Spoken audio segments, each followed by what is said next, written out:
नमस्ते बच्चों, होपफुली आप सब बहुत अच्छे हैं और अपना अध्ययन भी नियमित रूप से कर रहे हैं। हम पढ़ रहे हैं कक्षा 7 संस्कृत विषय रुचिरा भाग 2। इसके 7वें अध्याय का हिंदी अनुवाद हमने अपनी पिछली वीडियो में किया। जिन बच्चों ने वो हिंदी अनुवाद नहीं देखा है और पढ़ना चाहते हैं तो डिस्क्रिप्शन बॉक्स में दिए लिंक पर क्लिक कर सकते हैं। चलिए आज करते हैं 7वें अध्याय का अभ्यास कार्य। तो अभ्यास कार्य में सबसे पहले आपके प्रश्न है शुद्ध कथनस्य समक्षम आम, अशुद्ध कथनस्य समक्षम न इति लिखत। शुद्ध कथन के समक्ष आम यानी हाँ, अशुद्ध कथन के समक्ष न यानी नहीं, इति लिखत ऐसा लिखिए। यानी जो ट्रू फॉल्स एक तरह से है, अगर ट्रू है तो आम लिखना है, फॉल्स है तो न लिखना है। अस्माकं राष्ट्रस्य ध्वजे त्रयः वर्णाः सन्ति। हमारे राष्ट्र के ध्वज में यानी झंडे में 3 रंग हैं, बिल्कुल हैं। मैंने यहाँ पर टिक किया है। अब आप यहाँ क्या लिख देंगे? आम। क्या लिखेंगे? आम। ध्वजे हरित वर्णः शांते प्रतीक अस्ति। झंडे में हरा रंग शांति का प्रतीक है? नहीं, क्योंकि शांति का प्रतीक कौन सा रंग है? सफेद रंग। तो यहाँ पे क्या हो जाएगा? न। ध्वजे केशर वर्णः शक्त्याः सूचकः अस्ति। झंडे में केसरिया रंग शक्ति का सूचक है? बिल्कुल हाँ, क्योंकि अध्याय में शौर्य शब्द का प्रयोग हुआ था कि केशर वर्ण जो है शौर्य का प्रतीक है, तो शौर्य शक्ति को ही कहते हैं, बल को कहते हैं। तो ये क्या हो जाएगा? सही हो जाएगा, इसलिए इसके आगे लिख देंगे आप आम। चक्रे 30 अराः सन्ति। चक्र में यानी जो बीच में अशोक चक्र है उसमें 30 तीलियां हैं? नहीं, क्योंकि उसमें तो कितनी है? 24। तो यहाँ क्या कर देंगे? न। चक्रम प्रगते द्योतकम।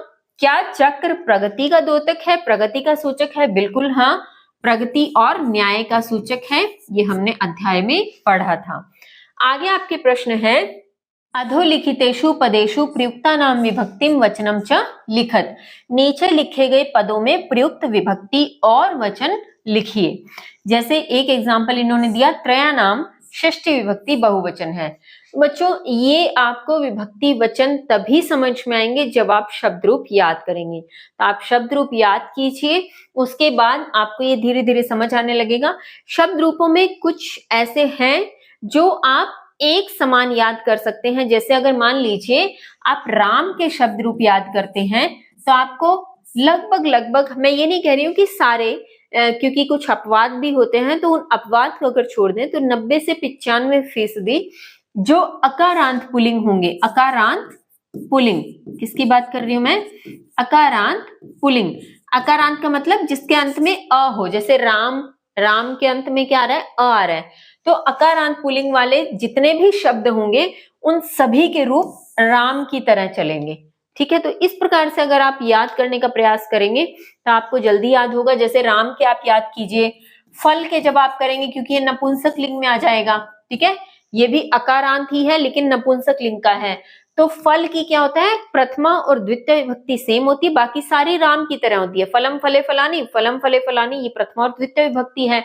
और बाकी जितनी तृतीया से लेकर सप्तमी तक है वो सारी की सारी राम की तरह होती है। देखिए कितना इजी हो गया है ना।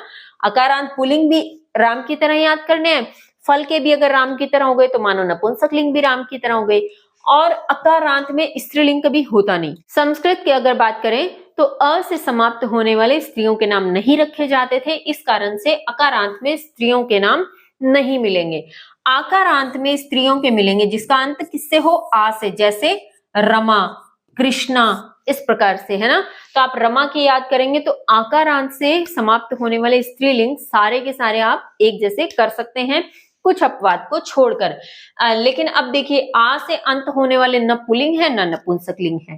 तो इस प्रकार से आप बहुत चुनिंदा शब्द रूप अगर याद करेंगे तो आप लगभग सभी शब्द रूपों को बहुत अच्छे से बना पाएंगे और फिर आप ये बहुत अच्छे से बता भी पाएंगे कि कौन सी विभक्ति कौन सा वचन है।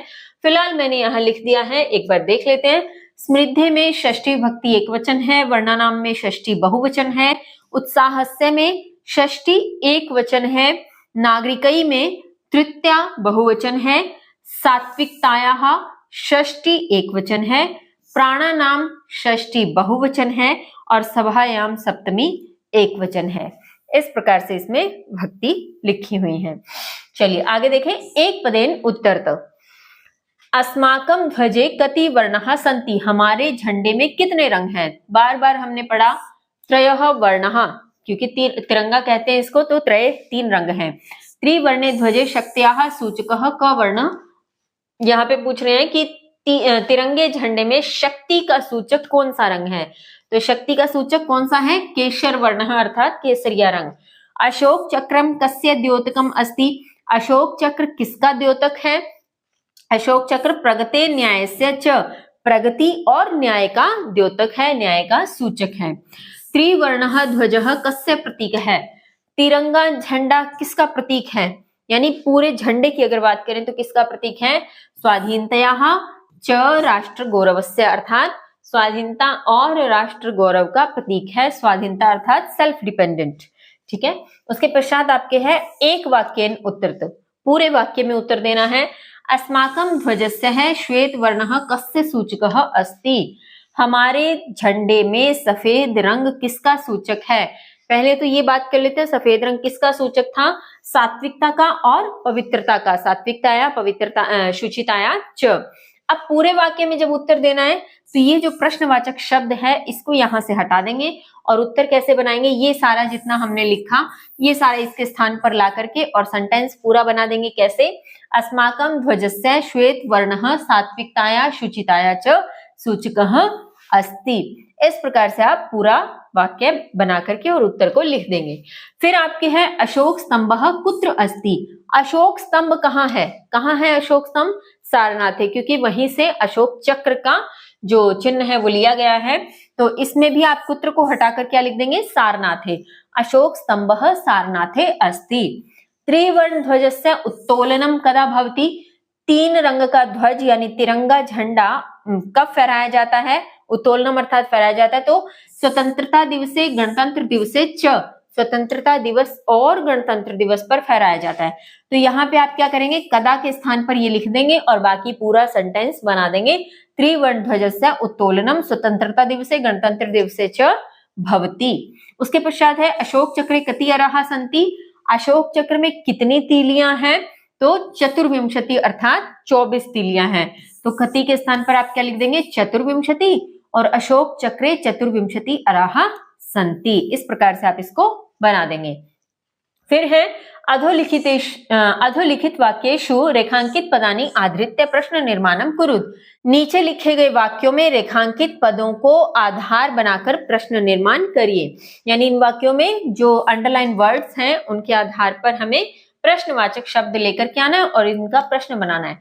अस्माकं त्रिवर्ण ध्वजः विश्व विजयी भवेत्, हमारा तिरंगा झंडा विश्व विजयी हो। तो कौन विश्व विजयी हो, तो कौन के लिए क्या लगा देंगे, कह, ठीक है। यहाँ पे आप त्रिवर्ण ध्वजः की जगह क्या ले आएंगे, कह। स्वधर्मात् प्रमादम वयम न कुर्याम, अपने धर्म में, प्रमाद कहते हैं आलस्य को, प्रमाद किसको कहते हैं, आलस्य, अपने धर्म में आलस्य हमें नहीं करना चाहिए।